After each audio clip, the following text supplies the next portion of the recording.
السلام علیکم ورحمۃ اللہ وبرکاتہ۔ محترم سامعین و ناظرین، امید ہے آپ حضرات خیریت سے ہوں گے۔ شمائل انفو چینل پر آپ لوگوں کا خیر مقدم ہے۔ آپ لوگوں کے سامنے نہایت ہی ایمان افروز واقعہ لے کر حاضر ہوا ہوں جو آپ کے ایمان کو تازہ کر دے۔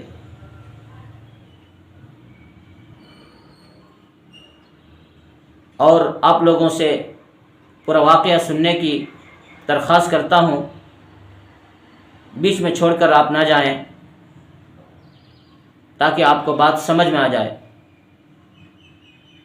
اور وہ واقعہ ہے سید الکونین، سرور کائنات، فخر موجودات، احمد مجتبیٰ محمد مصطفیٰ محمد عربی صلی اللہ علیہ وسلم کی چہیتی بیٹی، خاتون جنت، حضرت علی المرتضیٰ کی بیوی، حسنین کی والدہ ماجدہ، حضرت فاطمۃ الزہرا رضی اللہ تعالی عنہا کا بہت ہی دلچسپ اور ایمان افروز واقعہ ہے، سماعت فرمائیں۔ ویسے تو آپ لوگوں کو معلوم ہے کہ حضرت فاطمہ کی زندگی بہت ہی سادگی کے ساتھ گزرتی تھی، بہت سیدھی سادی زندگی تھی۔ گھر میں مختصر سامان تھے، سارا کام اپنے ہاتھوں سے کرتی تھی۔ کھانے کے لیے جس وقت مل جاتا اللہ کا شکریہ ادا کرتی تھی، اور جب نہیں ملتا تھا روزے کی نیت کر لیتی۔ اس طرح حضرت فاطمۃ الزہرا رضی اللہ تعالی عنہا کی زندگی گزر رہی تھی۔ جسم پر پھٹے پرانے کپڑے ہیں، پیوند لگے ہوئے کپڑے ہیں، چہرے پر نور ہے، ایمان کی تازگی ہے، کبھی زبان پر حرف شکایت نہیں ہے۔ کہ اسی دوران مدینے کے اندر ایک یہودی لڑکی کی شادی ہوتی، بڑے دھوم دھام سے شادی ہوتی، بہت زیادہ انتظام کیا جاتا ہے، سارے لوگوں کو بلایا جاتا ہے، کھانے پینے کا انتظام ہو رہا ہے۔ کہ اسی دوران ان یہودی عورتوں کے دماغ میں ایک فتنہ پنپتا ہے، فتنہ پیدا لیتا ہے، اور وہ فتنہ یہ ہے کہ وہ لوگ مشورہ کرتی ہیں کہ چلو آج ہم فاطمہ کو جا کر شادی میں آنے کی دعوت دیں، اور جب فاطمہ ہمارے شادی میں آئیں گی، اس کے جسم پر پرانے پھٹے کپڑے ہوں گے تو ہم اس کا مذاق اڑائیں گے کہ تو غریب ہے، تیرا باپ بھی غریب ہے، تیرا خاندان بھی غریب ہے، تو ایسے غریب خاندان میں آنے کی ضرورت کیا ہے؟ اس بری تدبیر کے تحت ان لوگوں نے مشورہ کیا، اور جس لڑکی کی شادی تھی اس کو بھی ساتھ میں لے لیا کہ تم بھی چلو، ہم جا کر فاطمہ کو دعوت دیں۔ یہ ساری عورتیں حضرت فاطمۃ الزہرا رضی اللہ تعالی عنہا کا گھر جاتی ہیں۔ چھوٹی سی جھوپڑی ہے، چھوٹا سا ایک گھر ہے، چاروں طرف سے وہ عورتیں گھیر لیتی ہیں۔ اس وقت حضرت فاطمۃ الزہرا رضی اللہ تعالی عنہا آٹا پیس رہی تھی، چکی چلا رہی تھی، کہ وہ عورتیں جا کر کے حضرت فاطمۃ الزہرا رضی اللہ تعالی عنہا کو دعوت دیتی ہیں شادی میں آنے کی۔ حضرت فاطمہ فرماتی ہیں کہ میں معذور ہوں، میں نہیں آ پاؤں گی شادی میں، ہاں میں دعا دیتی ہوں کہ اللہ تبارک و تعالی میاں بیوی کی زندگی میں برکت عطا فرمائے، جوڑے کو سلامت رکھے، لیکن میں شادی میں نہیں آ پاؤں گی۔ ان لوگوں نے بہت زیادہ اصرار کیا، اور کیوں نہ کرتی، اس لیے کہ ان کو تو مذاق بنانا تھا، جب تک حضرت فاطمہ شادی میں جائیں گی نہیں وہ لوگ مذاق اڑا نہیں سکتے۔ انتہائی اصرار کے بعد حضرت فاطمہ الزہرا رضی اللہ تعالی عنہا نے قبول کر لیا کہ تم لوگ جاؤ، میں پیچھے آ رہی ہوں۔ وعدہ تو کر لیا، مگر گھر میں بیٹھ کر رونے لگی کہ میں اس حالت میں شادی میں جاؤں تو جاؤں کیسے، میرے پاس کپڑے برابر نہیں ہیں، پھٹے پرانے پیوند لگے ہوئے کپڑے ہیں، اگر میں اس حالت میں گئی وہ لوگ میرا مذاق اڑائیں گے، وہاں لوگوں کے جسم پر اچھے اچھے کپڑے ہوں گے، مہنگے مہنگے کپڑے ہوں گے، اچھے کپڑوں میں ملبوس وہ لوگ چمک رہے ہوں گے، اور میں اس حالت میں اگر جاؤں گی تو میرا تو مذاق بن جائے گا۔ اور چلو مجھے اپنی عزت کی کوئی فکر نہیں ہے، میرا مذاق بنے تو پرواہ نہیں، مگر میری وجہ سے میرے ابو جان کا مذاق اڑے گا، میری وجہ سے میرے والد کی عزت میں فرق آئے، یہ مجھے برداشت نہیں۔ میں اپنی بے عزتی برداشت کر سکتی ہوں مگر میرے ابو جان کی بے عزتی برداشت نہیں کر سکتی۔ یہ سوچ سوچ کر گھر میں رو رہی ہیں، وعدہ بھی کر لیا، جانا بھی ہے، اور اگر جائے تو کیسے جائیں کہ اچانک دروازے پر دستک ہوتی ہے، کوئی دروازہ کھٹکھٹاتا ہے۔ حضرت فاطمہ سوچتی ہیں کہ اس وقت دروازے پر کون؟ جب دروازہ کھول کر دیکھتی ہیں تو ابو جان، اور ابو کے ہاتھ میں نہایت ہی چمکدار اور خوبصورت کپڑا ہوا، اتنا خوبصورت کہ آج تک حضرت فاطمہ نے اس طرح کا کپڑا نہیں دیکھا۔ حضرت فاطمہ فرماتی ہیں کہ کپڑا میرے ابو کے ہاتھ میں تھا اور اس کی چمک پہلے آسمان تک جا رہی تھی، پورا علاقہ، پورا ماحول روشن اور منور تھا۔ میں کپڑے کو دیکھ کر حیران اور ششدر رہ گئی، کبھی کپڑے کی طرف دیکھتی، کبھی ابو کے چہرے کی طرف دیکھتی۔ میں نے پوچھا، ابو جان یہ کپڑا؟ تو اللہ کے نبی علیہ الصلوۃ والسلام نے مسکرا کر فرمایا کہ فاطمہ گھر کے اندر نہیں بلاؤ گی؟ تو حضرت فاطمہ نے کہا معاف کیجیے گا، میں کپڑے کو دیکھ کر حیرت میں پڑ گئی، جس کی وجہ سے میں نے آپ کو اندر بلانا بھول گئی۔ پھر اللہ کے نبی کو اندر بلایا گیا۔ حضرت فاطمہ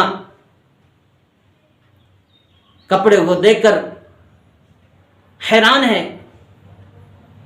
اللہ کے نبی نے فرمایا کہ فاطمہ یہ کپڑا پہن لو اور شادی میں چلی جا۔ میرے محترم بزرگوں، دوستو، حضرت فاطمہ پوچھتی ہے کہ ابو جان یہ کپڑا آپ لائے کہاں سے، اور اتنا خوبصورت اور چمکدار کپڑا؟ تو اللہ کے نبی علیہ الصلوۃ والسلام نے فرمایا کہ بیٹی یہ کپڑا مجھے جبرائیل علیہ السلام نے دیا،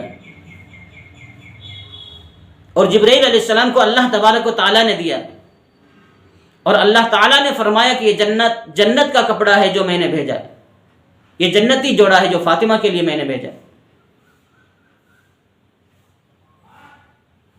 حضرت فاطمہ رضی اللہ تعالی عنہا وہ کپڑا پہن لیتی ہیں۔ اس کپڑے کی وجہ سے حضرت فاطمہ کا جو چھوٹا سا گھر تھا پورا روشن اور منور ہو جاتا ہے، پورا گھر چمکنے لگتا ہے۔ حضرت فاطمہ الزہرا رضی اللہ تعالیٰ عنہ وہ کپڑا پہن کر کے شادی کی طرف جاتی ہیں۔ جس راستے سے گزرتی ہے پورا راستہ منور ہے، روشن ہے، چمکدار ہے۔ جہاں شادی ہو رہی تھی اس گھر کے جب قریب پہنچے، گھر کے اندر عورتیں حیرت میں پڑ گئی کہ شادی تو گھر میں ہو رہی ہے، گھر کو چمکنا چاہیے، لیکن یہ باہر کیسی چمک، یہ باہر کیسی اتنی روشنی ہے؟ باہر جھانک کر کے دیکھا تو فاطمہ ادھر سے تشریف لا رہی تھی، اور اس کے جسم پر جو کپڑا تھا اتنا چمکدار، اتنا روشن تھا کہ گھر کے اطراف جتنے تھے سب روشن اور چمکدار ہو گئے۔ اس کی روشنی آسمان کی طرف اٹھ رہی تھی۔ جب حضرت فاطمہ الزہرا رضی اللہ تعالیٰ عنہا گھر کے اندر پہنچ گئی تو ساری یہود کی عورتیں حضرت فاطمہ کے اس کپڑے کی طرف دیکھنے لگی، کبھی اپنے کپڑے کی طرف دیکھتی، کبھی حضرت فاطمہ کے کپڑے کی طرف دیکھتی، اور آپس میں بات کرنے لگی کہ ہمارے کپڑے حضرت فاطمہ کے کپڑے سے مقابلہ کر ہی نہیں سکتا، کہاں ہمارے معمولی کپڑے، اور کہاں حضرت فاطمہ کا اتنا قیمتی اور خوبصورت کپڑا. کوئی بات کرنے کے لیے تیار نہیں، سب صرف کپڑے دیکھ رہے ہیں. ایسا لگتا ہے سب کو سانپ سونگھ گیا ہو. کچھ دیر کے بعد ہمت کر کے ان عورتوں نے پوچھا کہ فاطمہ اتنا اچھا کپڑا کہاں سے لائی؟ دنیا کے مارکیٹ میں اس طرح کا کپڑا مل ہی نہیں سکتا، یہ دنیا کا کپڑا ہو ہی نہیں سکتا. تو حضرت فاطمہ الزہرا رضی اللہ تعالی عنہا نے کہا یہ کپڑا میرے ابو نے مجھے دیا، اور میرے ابو کو حضرت جبرائیل علیہ السلام نے دیا، اور حضرت جبرائیل کو اللہ تبارک و تعالی نے دیا ہے، اور اللہ نے فرمایا یہ جنت کا کپڑا ہے، یہ جنتی جوڑا ہے جو میں نے بھیجا ہے. میرے محترم بزرگوں، دوستو، ساری یہود کی عورتیں للچائی نگاہ سے حضرت فاطمہ کی طرف دیکھتی ہیں، اور پھر ان عورتوں نے پوچھا کہ فاطمہ کیا یہ کپڑا ہمیں بھی مل سکتا ہے؟ حضرت فاطمہ نے فرمایا کہ ہاں ضرور مل سکتا ہے، اگر تم لوگ ایمان قبول کر لو تو پھر اگر دنیا میں نہ ملے تو صحیح، جنت میں تو یہ کپڑا ضرور ملے گا. ساری عورتیں ایمان قبول کرنے کے لیے تیار ہو جاتی ہیں. حضرت فاطمہ الزہرا رضی اللہ تعالی عنہا ان سب کو کلمہ پڑھاتی ہیں. جب وہ کلمہ پڑھ لیتی ہیں تو اللہ کے نبی علیہ الصلوۃ والسلام کی ادھر سے آمد ہوتی ہے. اللہ کے نبی آ کر فرماتے ہیں کہ عورتوں تم لوگ خوش ہو جاؤ، اللہ تعالیٰ نے تم سب کے لیے جنت کا فیصلہ کر دیا. کس طرح حضرت فاطمہ ساری عورتوں کے لیے ہدایت کا ذریعہ بن گئی. میرے محترم، اللہ تبارک و تعالیٰ نے اپنے نبی اور نبی کی بیٹی کی عزت کو بچانے کے لیے جنت سے جوڑا بھیج دیا. حضرت فاطمہ کو جو یہ مقام ملا میرے محترم، وہ کپڑوں کی وجہ سے نہیں. کپڑے تو ان کے جسم پر پھٹے پرانے ہوا کرتے تھے، زندگی سادی تھی، عیش و آرام کی کوئی چیز نہیں تھی گھر کے اندر. ان کے مقام کو بڑھانے والا، مرتبے کو اونچا کرنے والا صرف ان کا ایمان اور اعمال تھا، جس کی بنیاد پر اللہ نے اتنا بڑا مقام عطا فرمایا کہ وہ عورتوں، جنتی عورتوں کی سردار بنی. ظاہر اگرچہ پرانے کپڑوں سے سجا ہوا تھا، مگر باطن، ایمان کی جو تازگی باطن کے اندر تھی، اس ایمان کی تازگی نے اتنا بڑا مقام عطا فرمایا.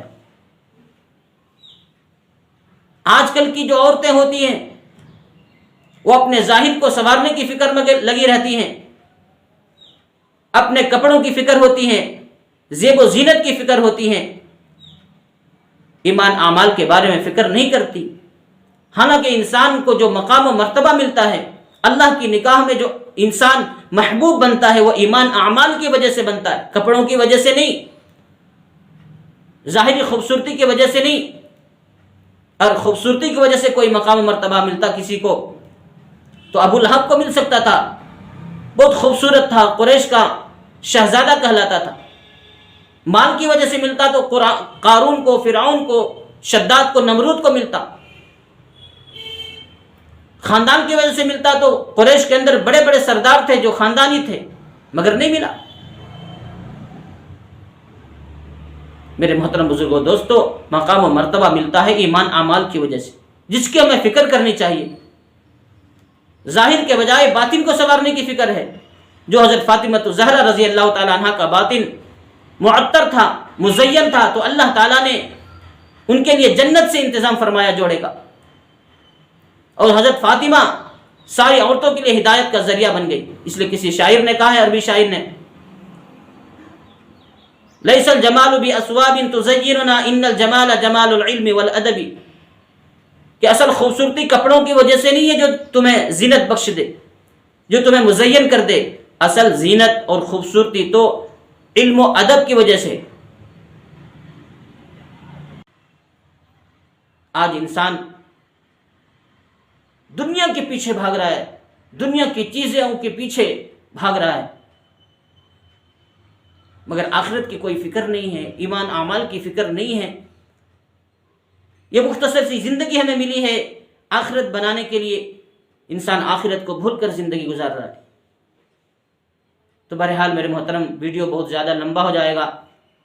کہنے کا مطلب یہ ہے کہ حضرت فاطمہ الزہرا رضی اللہ تعالیٰ عنہ کا یہ ایمان افروز واقعہ شاید ہمارے ایمان کو تازہ کر دے، ہمیں ہمارے اندر احساس کو پیدا فرما دے، احساس کو جگا دے کہ ہم صراط مستقیم پر چلنے والے بن جائیں، ظاہر کے بجائے باطن کو بنانے کی فکر کریں۔